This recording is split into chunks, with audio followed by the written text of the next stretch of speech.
Assalaamu calaykum. Barnaamijkeena maanta waxaan diiradda ku saari doonaa dalka Bangladesh, mid ka mid ah dalalka Islaamka kuwooda ugu dadka badan, waana kan sideedaad ee caalamka oo dhan. Bangladesh, tirada dadka ku nool waxaa lagu qiyaasay inay yihiin 171 milyan oo qof, kaas oo ay baaxadda dhulkiisu ka yar tahay 150,000 oo kiiloomitir iskuweer. Haa, baaxadda dhulkiisu waxay ka yar tahay 150,000 oo kiiloomitir iskuweer, waxaana ku nool 171 milyan oo qof. Si kale haddii aynu u sharaxnana, badka dhulkan wuxuu 4 jeer ka yar yahay kan Soomaaliya. Qaybo badan oo ka mid ah dhulkan waa webiyo, dooxooyin iyo biyo-mareenno. Qaybta yar ee soo hartana waxaa ku nool 171 milyan oo qof.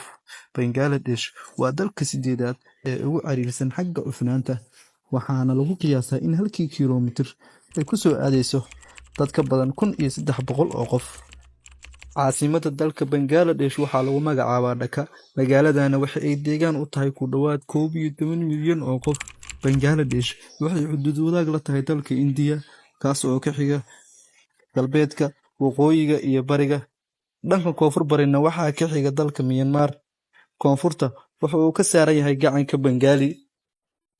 Bangladesh waxa ay ka tirsaneyd Bakistan ilaa 1971 waxaana lagu magacaabi jiray Bakistaanta Bari. Hal dowlad ayayna isku ahaayeen. Dhanka kale aynu isla eegno kacdonada dadweyne ee ka dhacaya maalmihii la soo dhaafay Bangladesh. Si aynu u fahanno, aynu wax yar dib u laabano. 26 bishii Maarso 1971 waxaa qarxay dagaal gooni ugoos ah Bakistaanta Bari iyo ciidankii Bakistaanta Galbeed oo ah Bakistaanta hadda. Laakiin dagaalka waxaa ku soo biiray dalka Hindiya, kaas oo ka garab dagaalamaya ciidamadii Bangladesh. Kacdoonadii ugu dambeeyay ee ka dhacay Bangladesh waxay sababeen in xilka laga tuuro ra'iisul wasaarihii hore Bangladesh ee Sheikh Hasina Wajid. Sheikh Hasina Wajid waxa ay bulshada reer Bangladesh ku eedeeyeen in ay tahay gacanta midig ee Hindiya, kuwaas oo sabab u ahaa go'itaanka walaalahoodii Bakistaanta Galbeed.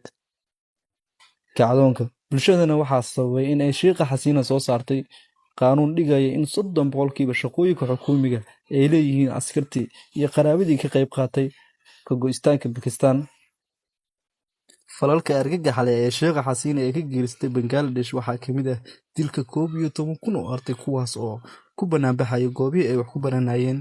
Habeen madow ayay go'doomisay, rasaas ayaana lagu furay, kadibna gawaarida xamuulka ayaa lagu qaaday waxaana lagu dugay qayb ka mid ah Hindiya.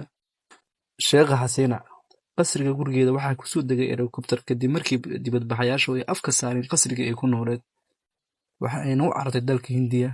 Masiirka keligii taliye kasta waa 3 xun: in la dilo, in la afgembiyo iyo in uu cararo.